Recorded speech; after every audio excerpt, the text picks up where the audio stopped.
Good afternoon, everybody.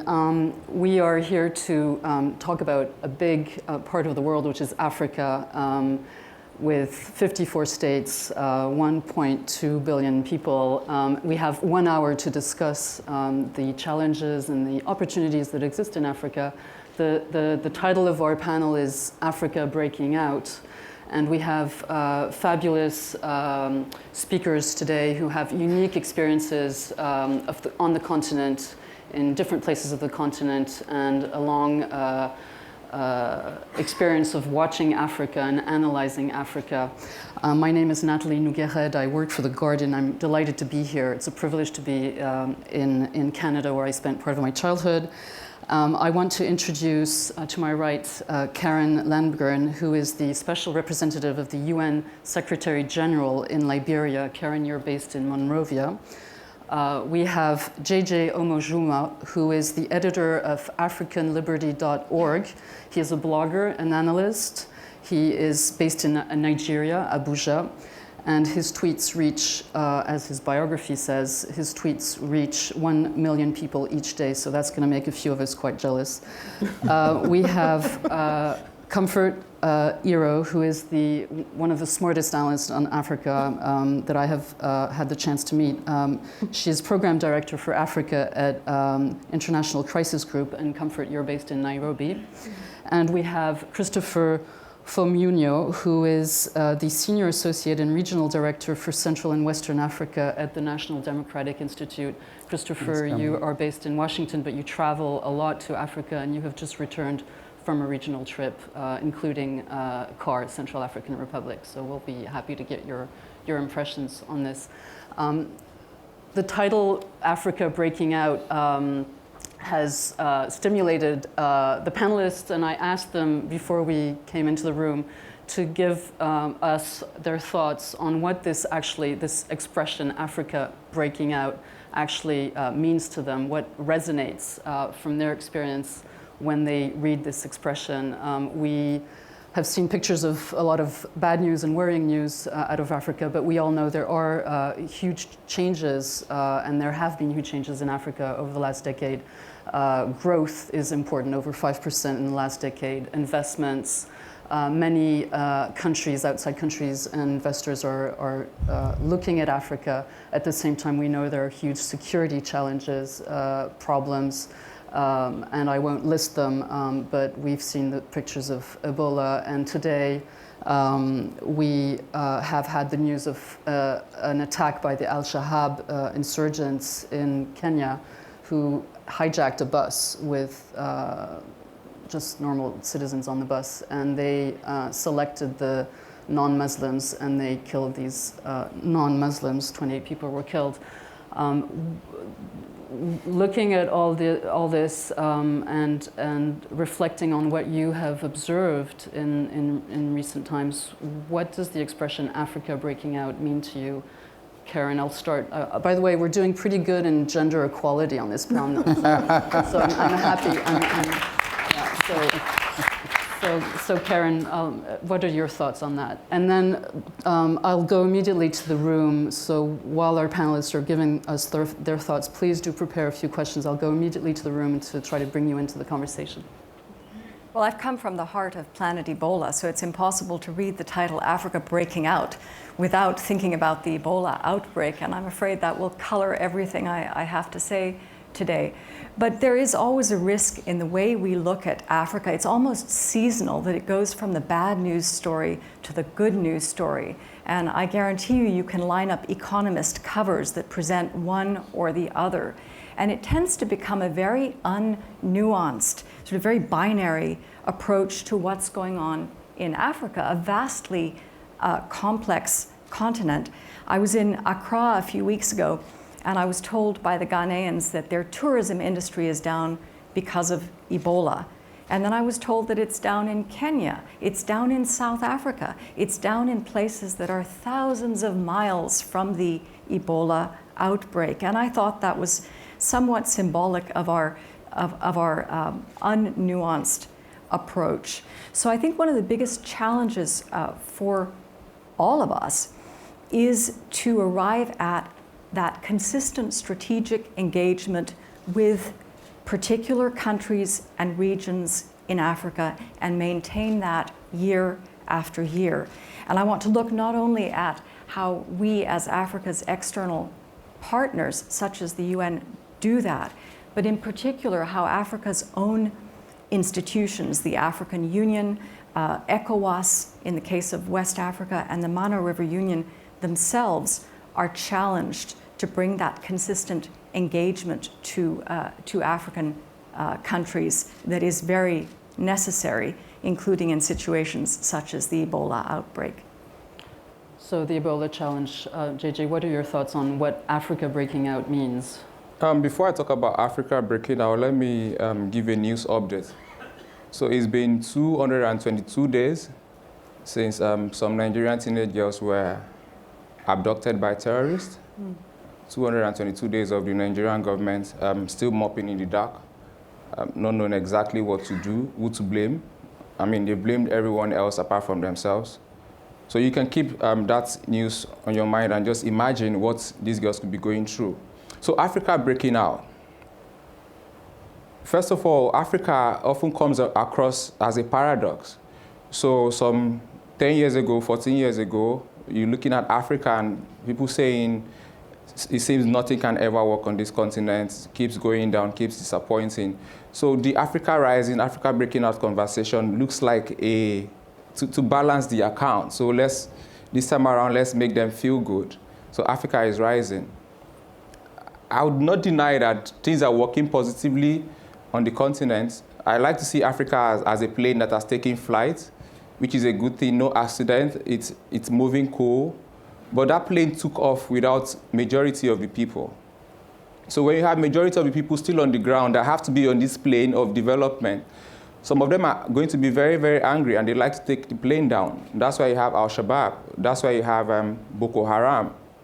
I think for Africa to truly break out, we have to understand the fact that this plane has to come back to the ground to pick these other people before it gets to its destination. There is no destination without taking, for instance, the women. I was speaking with Ella yesterday, and she was like, I have to make this point, and I have to make it again, because I said I was going to make the point anyway. Africa will not break out without African women. For Nigeria, for instance, that's about 50% of the population. So if you don't pay attention to their essence and their importance in nation building, there will be no breaking out. Africa definitely cannot break out without African youths. Africa is the youngest population in the world. By 2040, 2050, it will supply the world's most active working population. Now, whether that population is actually able to supply the needs of the world at the time is another thing. And if this working population by 2040 is not competent enough to solve the problems of the world by then we'll be looking at Boko Haram some 40 years in the past in 2040. We'll be looking at Al-Shabaab from 40 years in the past from 2040 and thinking those were actually better options because things could actually get worse. So yes, we're looking at Africa and saying breaking up because obviously we are in a much better place. We have better governance. Better governance is relative. It doesn't mean good governance. It doesn't mean this is where we're supposed to be. So it doesn't mean that, for instance, the president of Gambia, who thinks is democratically elected, came in 1994. A fellow young person, an activist, just got released a few days ago. He did nothing. And that's supposed to be a democracy. You also look at examples like other countries where democracy seems to work, for instance, like Botswana.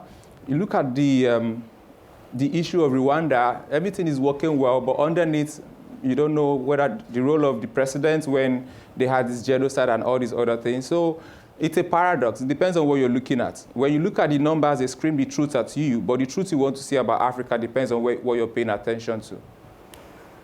So the paradoxes and the issue of satisfying the youth and the fact that there are large parts of the population that despite the growth, the economic growth figures that we see are not benefiting from that feeds some of the problems. And you mentioned the Islamic extremist movements as benefiting from this discrepancy.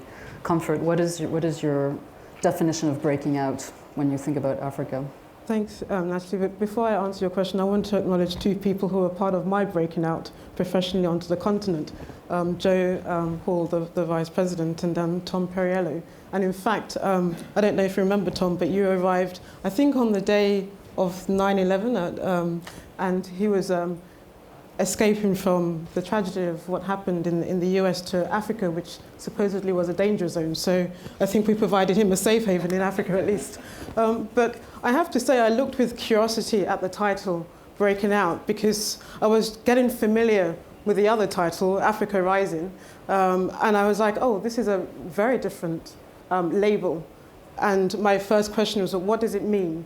And who is deciding that Africa is breaking out? Who is deciding that Africa is rising? Because the narrative certainly didn't come from the continent. And both of you, Karen and JJ, you've referred to 10 years ago, 14 years ago.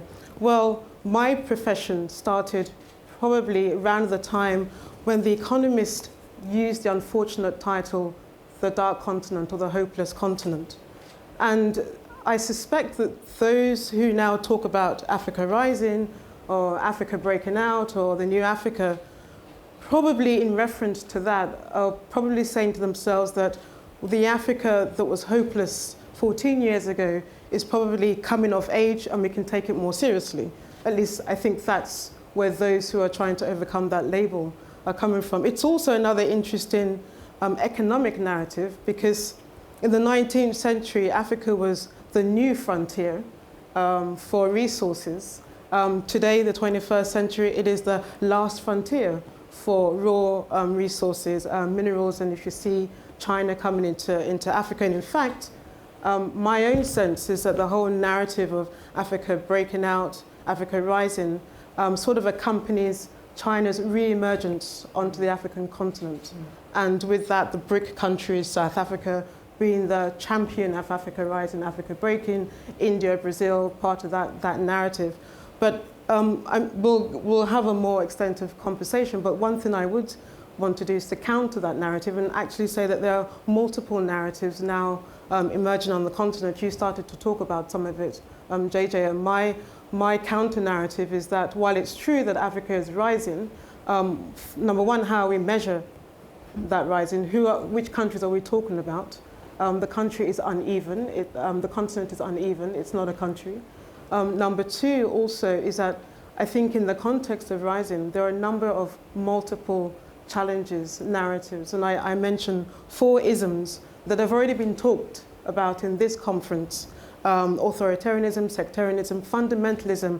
Note, I'm deliberately not using extremism, but fundamentalism, because it's not just Muslim fundamentalism, but Christian fundamentalism, I think is worth talking about.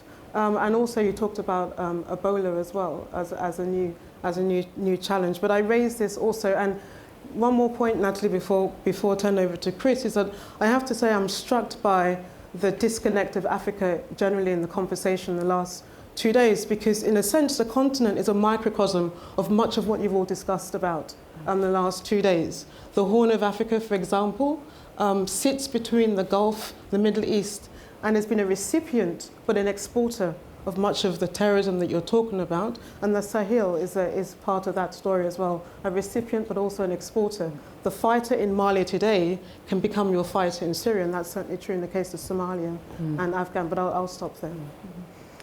Chris, what are your thoughts on this? Breaking out. Well, thank you, Natalie, and Peter and his colleagues, Joe and others, for having this panel on Africa, because this was promised to us last year, and I'm really pleased that Halifax has delivered on this. And for me, the topic of Africa breaking out conjures for me the imagery of this continent that is trying to recast its own narrative to the rest of the world in the 21st century. How does Africa break out of the stereotyping that is happening in the past with regards to the continent? Because when we look back in the last 2 decades, on the economic front, there's been tremendous progress that has been accomplished. Some of the reports about growth rates from the African continent are enormous. And even countries such as Liberia and Sierra Leone that were in conflict 2 decades ago, now have growth rates up until the Ebola epidemic, growth rates that were really commendable and competitive with regards to other economies around the world. That thanks to new technology, many African countries today have become oil-producing countries, something that was a rarity just 2 decades ago. And so that's that on the economic front. When you look at the political front in terms of political institutions, what has happened in Africa in the past 2 decades, it's really amazing because obviously there's still work to be done. There's still leaders that are autocratic. There's still a lot of corruption and lack of transparency in the management of public resources. But when you look back at what is transpired in the last 2 decades, a lot has been accomplished in terms of democratic governance. Just 3 weeks ago, in the dusty city of Ouagadougou in Burkina Faso, 1 million people showed up under 40 degrees centigrade temperatures in the Sahel to protest a leader who wanted to amend the country's constitution to perpetuate himself in power. And this is someone who had come to power through a military coup in the 80s and who had been president for 27 years.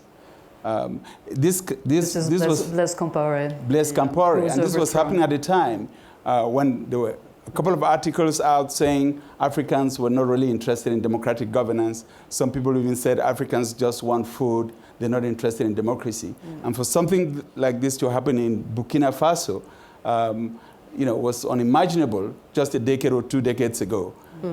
4 days after that demonstration in Ouagadougou, this leader had to escape the country, and now Burkina Faso is going through a very well thought out transition that would end up with competitive elections in a year's time.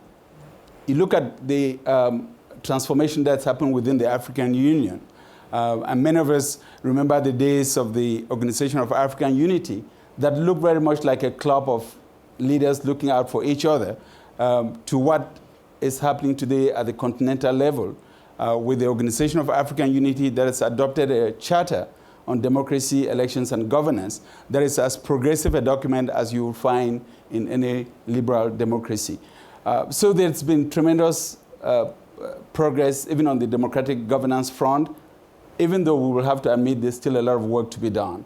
And so whether it's in the area of institution building, putting in place the legal framework that can facilitate proper governance, that this continent is making progress, but at the same time, it's not able to meet the hopes and expectations of the younger generation of Africans who really aspire to be governed differently and who see themselves not just as citizens of one continent, but as citizens of the world in this globalizing age. And so for me, Africa breaking out is the dilemma that we all have to deal with. How do we help Africa recast its narrative in a way that really captures not just the challenges, but also the opportunities that this continent presents and its contribution to humanity as a whole? I'm going to turn towards the audience if there are any questions. We're going to take 3 or 4 questions and then give the panelists a chance to answer, and then we'll move the conversation along. I see a gentleman over there, please. Thanks.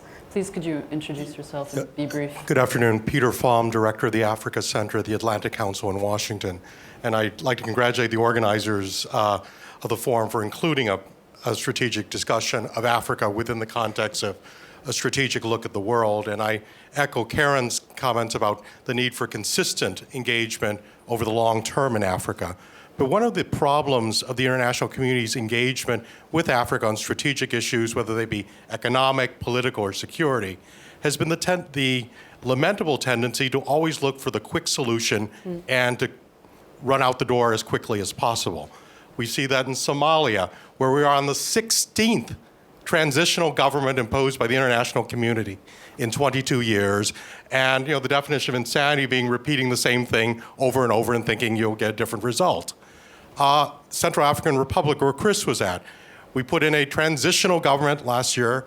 I took a lot of flack for saying it's going to end up very badly, and we're coming up to the deadline of elections. There won't be elections, and if they're held, there's going to be violence, but we wanted it quickly. We come in, so if it's Africa breaking out, if the panel could discuss, maybe it's the international community needing to break out of its own preconceptions about the solutions to be brought to the continent. Okay, thank you. I saw another hand at the back, yes.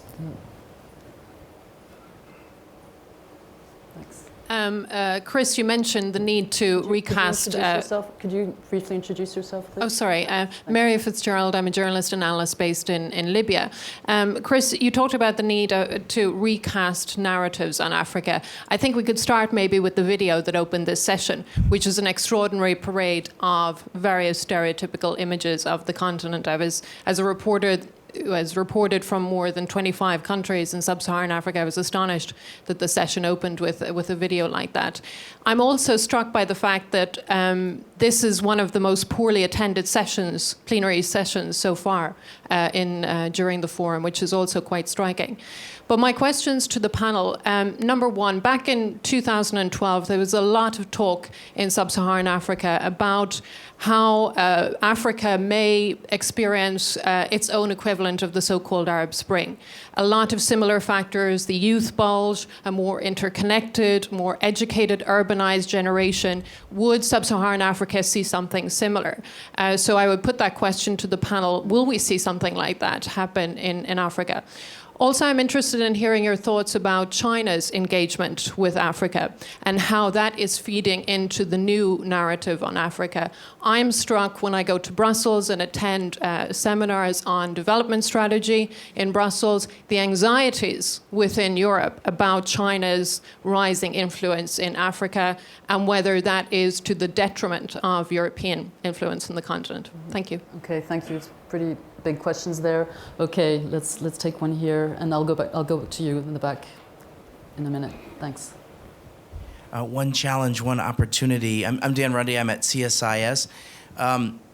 If the panelists could talk specifically about Ebola a little bit further, I think this is the most immediate security threat coming from Africa that is going to impact Miami or Madrid. So if you care about the security of Miami and Madrid, you need to help confront what's happening in Monrovia, frankly, is my view. And so I'd be interested in terms of how you think the international response to Ebola is in West Africa in particular. Second, let me talk about the opportunity, which is, unfortunately, the Ebola thing has sort of clouded sort of the way people are thinking about Africa currently, and it certainly is on the mind. It was, and there's been the ongoing hope, the long-term hope of having Africa be a net exporter of food. There's been talk about a possible green revolution in Africa. I'd be interested in any comments you have about the changing agricultural mix in Africa and what it's going to take. Brazil's very involved in this. China's certainly interested in this. The United States has an engagement in this. Europe has an engagement in this.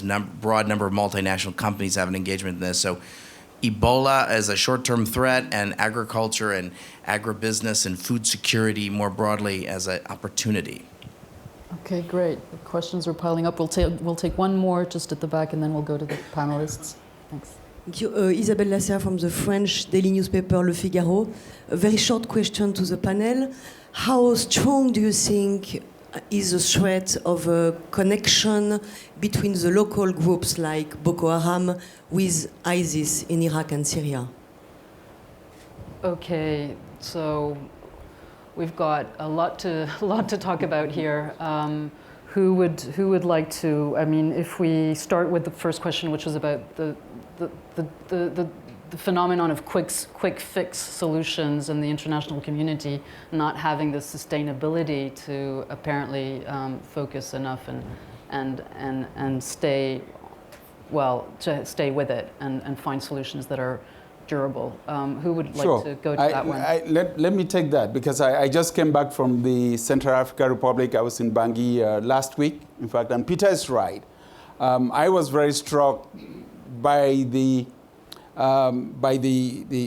fact that the international community at large is basically talking past the people of the Central African Republic. This is a country that's in total chaos. It's not dealing with a conventional type crisis, because it's a crisis that started off it started off along religious lines. But what this means is that it's a crisis that originated within neighborhoods in a country. And so you can't really draw a line and separate the forces. And so it's going to take a lot of time to go through the national reconciliation process and bring Central Africans to learn to live together again. At the same time, this is a country that is a neighboring country to South Sudan, which itself is in a crisis. It also borders Chad and the Central Africa and the Democratic Republic of Congo, two countries that have known instability for a considerable amount of time. And so there's going to be a lot of work to do to get Central Africa to the point where it could hold elections. But at the same time, there's tremendous pressure from the international community to have the country go through elections so that apparently we can all check that box and say we've done it, there's now a legitimate government in place and you're on your own. And we know very well that premature elections can exacerbate conflict. And it would be very unfortunate if this country is pushed to the point where they hurriedly go through an election, the legitimacy of which will be questioned by a vast majority of the people when they haven't taken the time to go through reconciliation and put in place all of the necessary mechanisms to safeguard the country backsliding into conflict. It's as if people didn't deal with Angola in 1992. We very well know what happened in Angola in 1992. There was a rush to elections. Disarmament hadn't happened. There was no reconciliation. Savimbi wasn't really genuinely committed to the process. And when he lost the election, he said, I wouldn't accept the outcome. And he went back into the bush, and Angola went through a continued civil war for over 20 years. So I think there really needs to be a genuine conversation within the international community when it comes to putting in place the infrastructure to sustain peacekeeping and peace building in African countries, and then preparing the countries for competitive elections. Let me just touch on the question of the Arab Spring and sub-Saharan Africa. I think that the reason why we may not have seen a continuation of the Arab Spring in sub-Saharan Africa is because in the past 2 decades, sub-Saharan Africa has been going through fits and starts of its own version of the Arab Spring. Let's not forget that it's in the early 90s that one-party states and military regimes began to collapse in sub-Saharan Africa. And we went through the whole series of national conferences where citizens came together and re-debated the social contract between themselves and governments. And this is the time during which there was a real transformation of governance institutions on the continent. And so by the time the Arab Spring really started in Tunisia and then Egypt and Libya, a lot of sub-Saharan Africa had already gone through that process.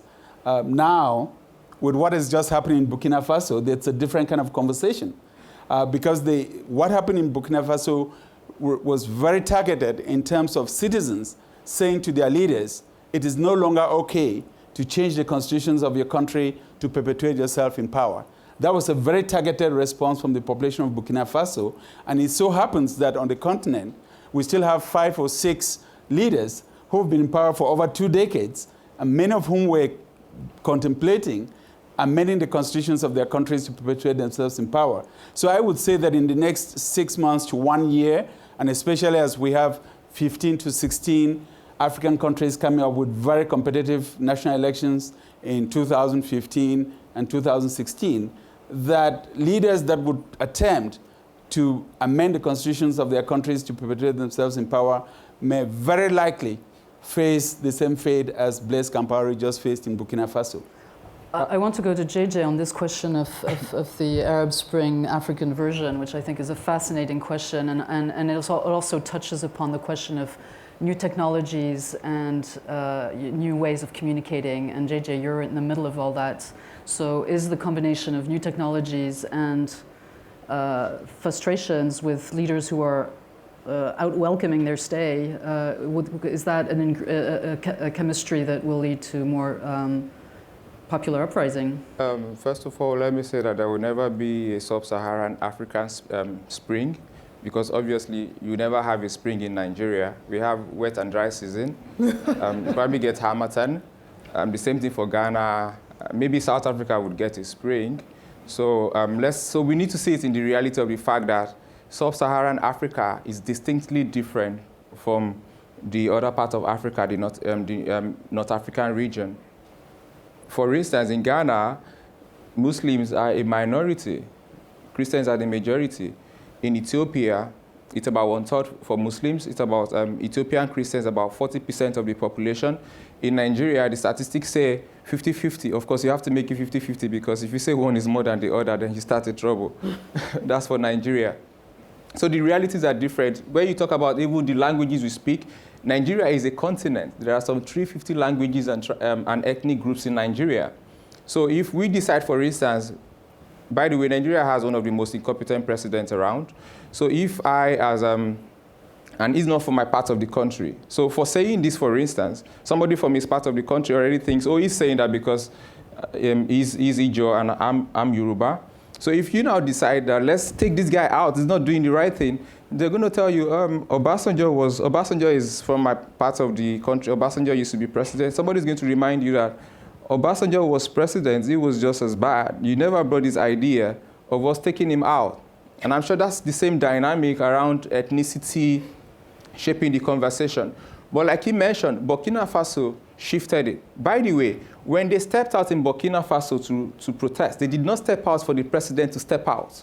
They stepped out for him not to be able to elongate his tenure. And then within 4 days, he was out. Nobody predicted that a day or two before they went out. In Togo right now, the Eyademas have been in government. They've been leading the country since 1967. They've been changing their names and changing their faces, but Eyadema remains constant. They are currently protesting. Nobody knows what's going to happen.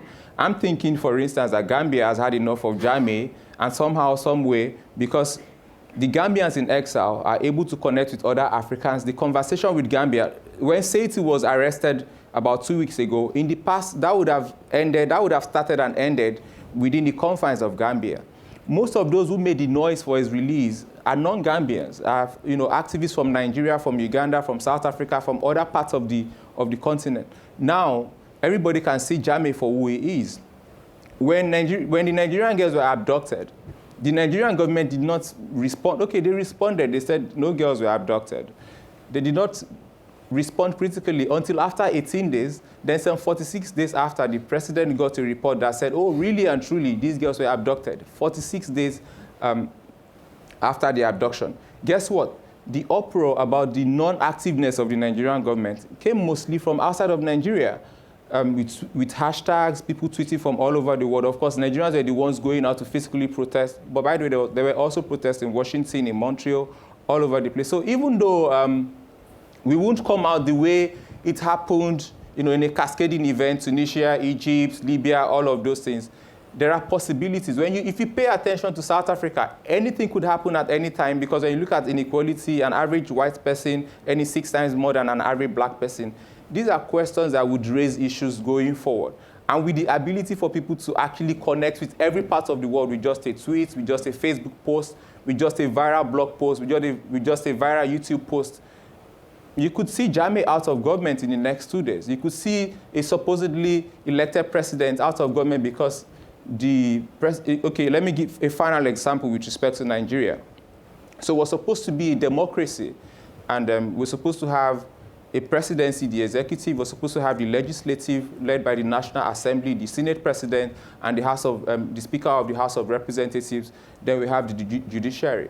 Now, was it 2 days ago now, the Speaker of the House, who is the fourth in command in terms of hierarchy in the country, was going to the chambers of the National Assembly, and the police stopped him from going in. But guess what happened? The lawmakers and the Speaker went through a very, oh my God, I mean, I was scaling fence in secondary school. I would not scale that fence, that sort of gate. They went through, and there are pictures of them actually scaling. So this was obviously the executive ordering the police not to allow the lawmakers do their job. This was obviously the Constitution being flouted. Today, we also heard, for instance, that the State Security Service went to one of the offices of one of the opposition parties to remove their files and their data. There are obvious encroachments on the Constitution by those that are supposed to protect the Constitution. And all this is described on the social media, and all of these are being monitored, tweets are going out, pictures are going out, so you can never really predict what's going to happen, but don't expect a spring. It's going to happen the way the realities of these countries dictate for them to happen. I want to pick up on the question about Ebola. I think not only because it is striking in Western, the Northern Hemisphere. Public opinion is obviously very, very struck by that. Ebola has now caused over 5,400 deaths, and it is now it has spread to a fourth African country with cases in Mali. How do you assess the way, Karen, you alluded to this, the way that this has been dealt with, and the way the outside world has been reacting to this virus? I want to link it to what's been said by JJ, Chris, and Peter and others about domestic expectations of what ought to happen. It was very striking in Liberia that for the first month or so after this dawned as a true crisis, so basically the month of August, the reaction from within the country to why it was going so badly was that the international community was slow in responding. Now, that's true, but it's not an adequate answer. Where were the national institutions in responding? And of course, Liberians have said that Ebola is probably not a fair test of any country's health system, but we saw Nigeria do well in response to Ebola. We saw Senegal bring their case under control. I mean, Mali is the next test now, if they can address the 500 or so people who were exposed through the 2 cases that came from Guinea. But where are the national expectations? It can't just be the outside partners coming in and saying, oh, here's what's wrong. I think Ebola offers, surprisingly, some opening to do things differently, certainly in Liberia. The partners, Liberia's partners have put in over $16 billion in foreign direct investment in the country and a considerable amount of development assistance. This is a country that had a growth rate close to 9% last year. This year was expected to be 6%, is now down to 1% this year, 0% next year. That needs to worry us all. If there's a 0% growth rate, we're not going to be seeing the employment possibilities for youth, the strengthening of social services, and so on that the country needs.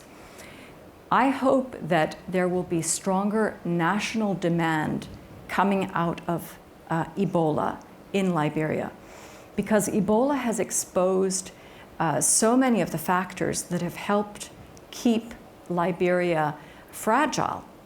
11 years after the end of the war, 11 years after Charles Taylor left the country, it's still a country described by The Economist as at rest but not at peace.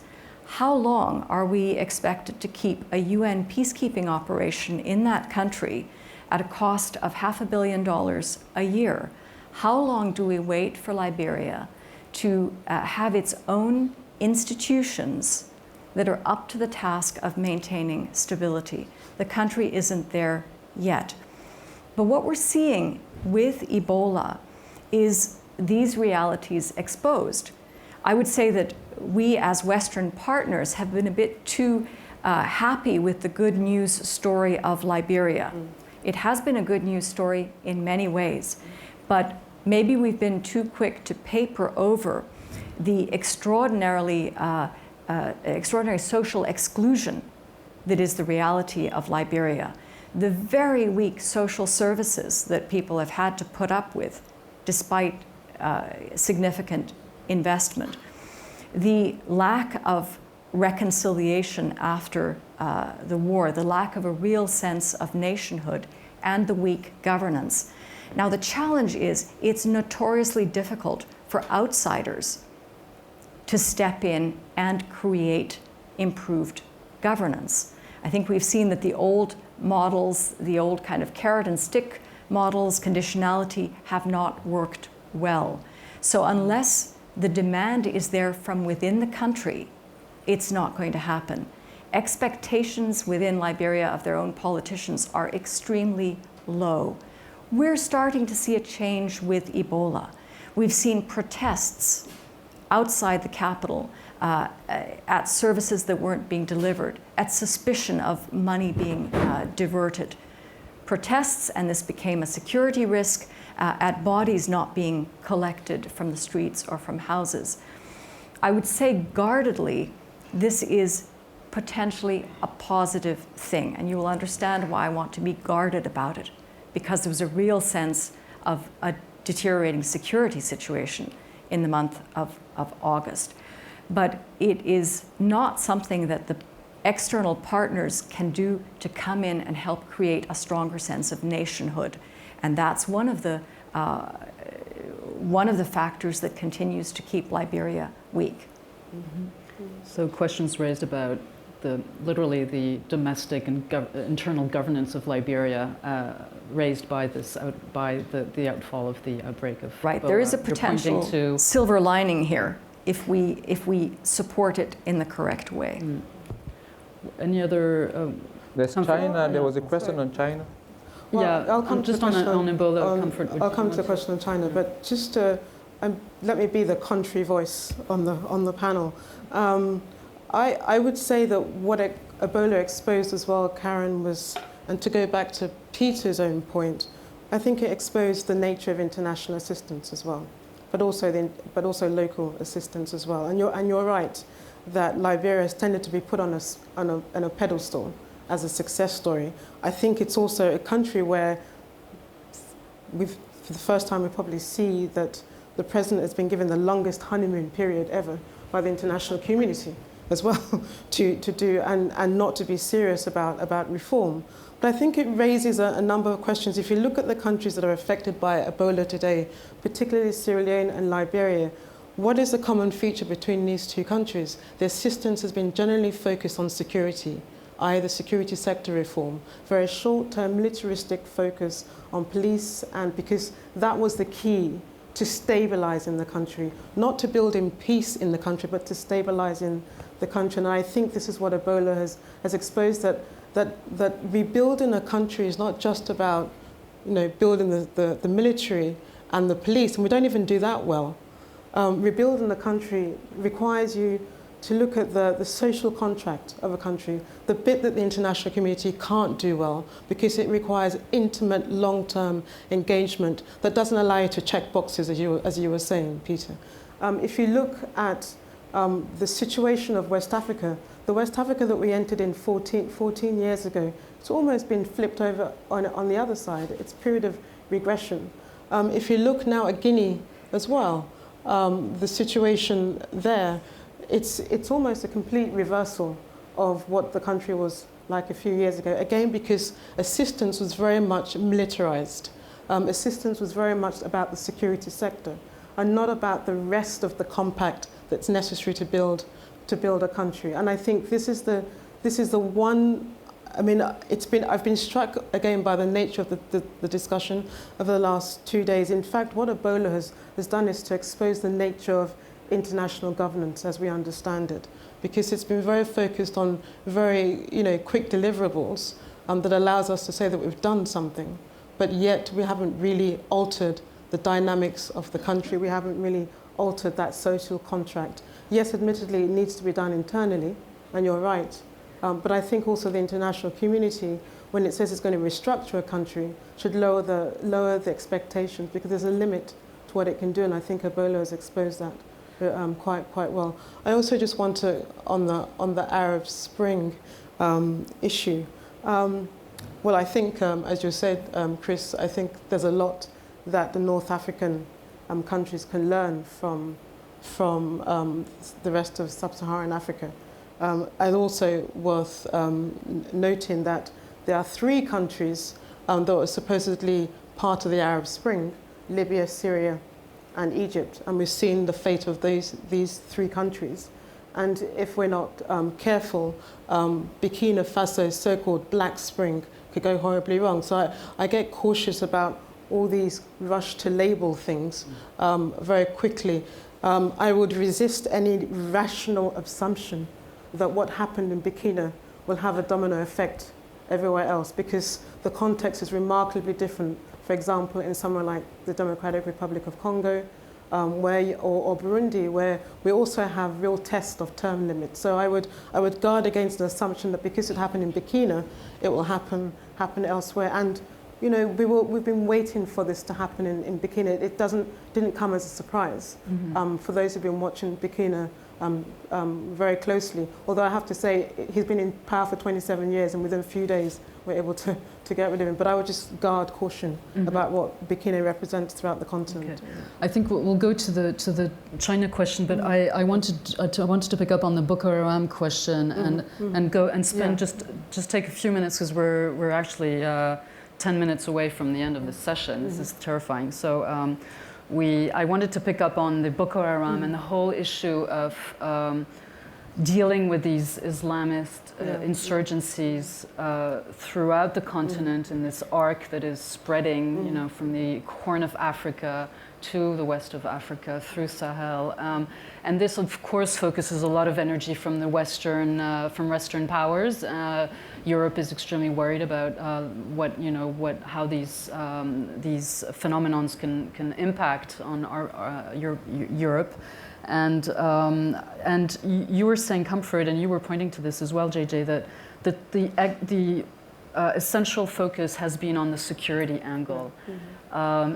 To what extent does this worry you, and what should be corrected? What would be the main thing that should be corrected, do you think, for these problems, the question of youth, disenfranchised youth, to be best dealt with, not only through military deployments and security strategies? Let me connect back to Mary's question, because one of the unintended consequences of the Libya situation was the blowback effect that it had on West Africa, but also the assumption that somehow a military solution would right all the wrongs of Libya was also a false assumption. And I raise it because in Nigeria, which you've spoken a lot about, JJ, the government there has taken a particularly heavy-handed military approach to handling Nigeria, and it hasn't given much space to its so-called soft approach, which the National Security Advisor outlined, which has a whole host of de-radicalization, community building initiatives. And there, I think, again, it's not just the major powers of the international community that are pursuing this heavy-handedness. We're seeing it also in Somalia. The neighborhood has already undermined the principle that it should not be part of the peacekeeping enterprise. And yet you see Ethiopia and Kenya today have militarily engaged to somehow resolve the problem of Somalia. And we're seeing the same thing being repeated in South Sudan. So it's not just the international community, the major Western powers, that are pursuing this military logic. It's also on the continent. The continent itself has a very militaristic approach to handling its own crisis as well. But specifically on the Islamist fighters across the continent, as I said in my opening statement, the person who's fighting today in Mali, or let me start, the fighter who started in Libya came back to Mali, found its way back to Libya, crossed over into Syria. A lot of the veterans of Al-Shabaab were part of AFPAC as well. A lot of the so-called foreign fighters in Somalia are from the region, but they've also gone back and forth into Iraq and Syria. So there is that connection. I would, however, caution in seeing Boko Haram as part of some global jihadist agenda. This is a homegrown problem created in Nigeria. They have found opportunities to attach themselves to a wider international jihadist agenda. So as you saw in August, the leader stamped his flag and said we're part of the caliphate. But we shouldn't go as far as to assume that somehow Boko Haram is connected to some wider. This is very much a Nigerian problem, which has spilled over to the region and other places as well. We're going to go to the audience for a last round of questions. We only have a few minutes, so please keep your questions very brief. I'm going to go to you and then to you, and please stand up for the cameras. Tolu Ogunlesi from Nigeria. I would like the panelists to talk about one undeniable success story, which is in terms of technology. That the backdrop to large parts of the continent these days is the mobile phone, on course for 1 billion mobile phone subscriptions by in the next couple of years. And somebody actually said that the Nokia 1100 is the new AK-47 on the continent. So I would like to just get some thoughts on how technology is helping to open up new opportunities. We talk about leapfrogging and all that. It would be good, I think, to just focus a bit on that, because you can't talk about Africa today without speaking, specifically of mobile phones and what they've done. Okay, good question. Let's take a question from your neighbor. Yeah. And who else was... Thank you. Scott Malcolmson with International Crisis Group. I'm tempted to return to Mary Fitzgerald's question, which is still sort of languishing. But I also wanted to get to my colleague Comfort's point about Christian militants, the anti-Balaka being the most obvious instance, but if you could pick up on that. Sure. We'll take, yes, the young lady.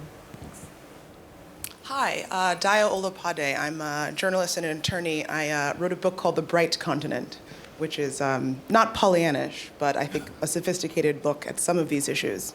The question I have, and it's about some of the responses I'm hearing as well, which have a lot to do with, I'm hearing about governance, I'm hearing about the military, I'm hearing about formal institutions.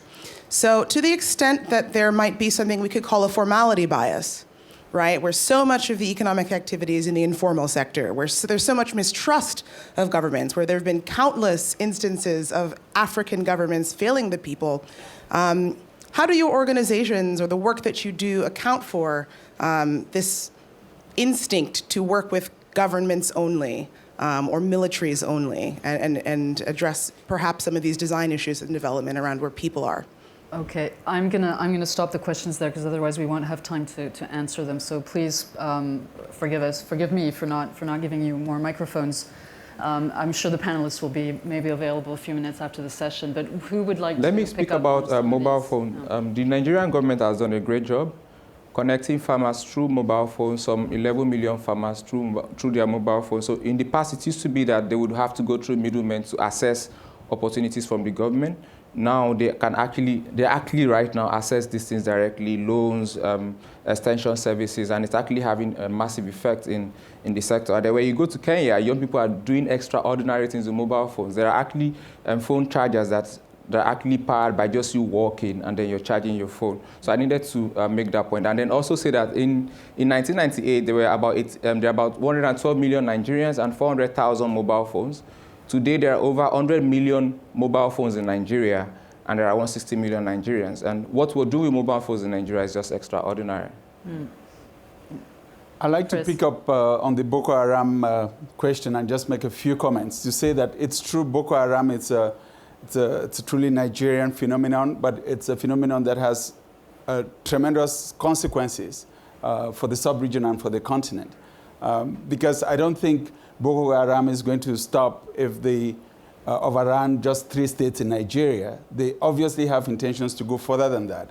And it was not just the announcement identifying themselves with some of the broader international networks, but also the call for support for the Seleka movement in the Central African Republic, which is also an extremist movement. So one of the things that makes me stay awake at night. In yesterday's panel, we talked about the line from Delhi to Morocco. Yeah. When you look at the Marrakesh to Bangladesh. Yeah. Marrakesh to Bangladesh. When you look at the map of the continent, you can very easily draw a line from Mauritania on the west coast through northern Mali, through southern Algeria, southern Libya, and all of the porous borders, and the level of criminal activity and the trafficking in light weapons that is occurring, through northern Mali, northern Niger, Darfur in Chad, and then you get into South Sudan and the Horn and Somalia. And lo and behold, this is a swath of land which goes through very porous borders, and that could easily become captive territory for some of these extremist groups in a way that will break up that continent and destabilize some of the growth that we've been able to identify in recent years. On the issue of the informal sector in Africa, I think that's a reality that we have to deal with. And one of the recommendations that I would make is because we're now dealing with nation states, it's going to be extremely difficult to have to sustain these informal networks for the duration. Rather, governments should be looking for mechanisms to channel some of this informal activity into more structured activities that can really impact positively in a quantifiable way on the economies of these countries. And I think in many of the African countries where microcredit institutions have emerged, they've been able to provide funding for the informal sector, but at the same time, provide them avenues to grow out of the informal sector into more structured financial systems. And I think that's the way that we're going to be able to harmonize growth across the continent. Thank you very much. I now have to wrap up this session. I want to thank the audience for all the good questions. I want the audience to join me in thanking and applauding the panelists. This has been a great occasion. I think it was a good thing that there was some Africa in Halifax in 2014. In 2015, there should be even more Africa in Halifax. Thank you for your attention. Thank you. Thank you.